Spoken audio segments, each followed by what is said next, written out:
City cable ప్రేక్షకులకు CA MR Prasad నమస్కారాలు. మనం మార్చి నెలలో ఎంటర్ అయిపోయాం.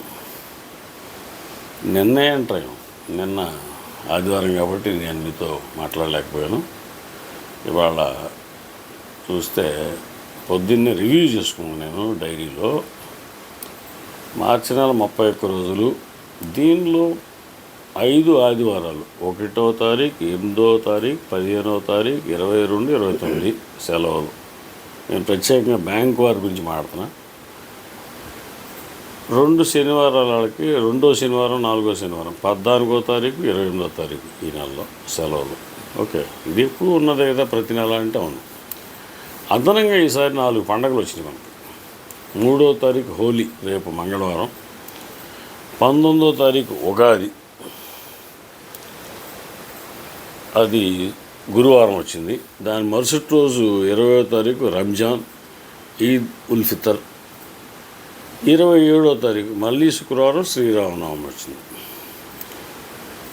దీని వరుసలో చెప్పమంటే 1, 3, 8, 14, 15 అవి ట్విన్స్ లాగా. 19, 20 మళ్ళీ ట్విన్స్. 22, 27, 28, 29 3 రోజులు వరుసలు.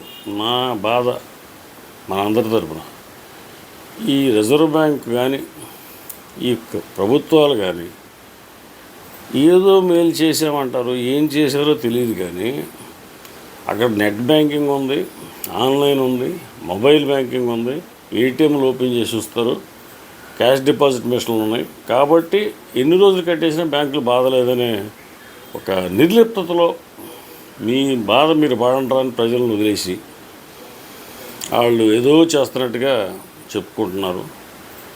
ఎంతమంది ఈ 5 సౌకర్యాలు ఉపయోగిస్తారు? ఈ దేశంలో ఎంతమంది చదువుకున్న వాళ్ళు ఉన్నారు? 100లో. ఇవి ఆపరేట్ చేయగలిగిన వాళ్ళు, చదువు అంటే 5వ క్లాస్ 10వ క్లాస్ చదువుకుని ఉండొచ్చు. ఇవి ఆపరేట్ చేయాల్సిన వాళ్ళు, ఎలక్ట్రానిక్ గ్యాడ్జెట్స్. నేనే భయపడతా ఇవన్నీ చేయాలంటే. ఏదో బిఏ చదివినా సిఏ చదివినా పక్కన ఇంకో మనిషిని తీసుకెళ్తా, ఆఫీస్ అబ్బాయిని. నెట్ బ్యాంకింగ్ చేయాలన్నా, ఏటీఎం చేయాలన్నా మరి ఎంతమంది ఏమి చేయగలుగుతారు? ఆ పక్కనోడు మనకు తెలిసినట్టయితే సరే, ఎవడు మోసగాడైతే మన అకౌంట్లో డబ్బులు ఆర్డర్ చేసిపోతాడు. సో ప్రజల్ని ఓపెన్గా వదిలేయటం అనేది నాకు నచ్చల. ప్రజాప్రతినిధుల ద్వారా మనం నిరసన తెలియపరుచుకుంటే కానీ భవిష్యత్తు నెలల్లో అన్న మన పరిస్థితులు బాగుంటాయి. Thank you.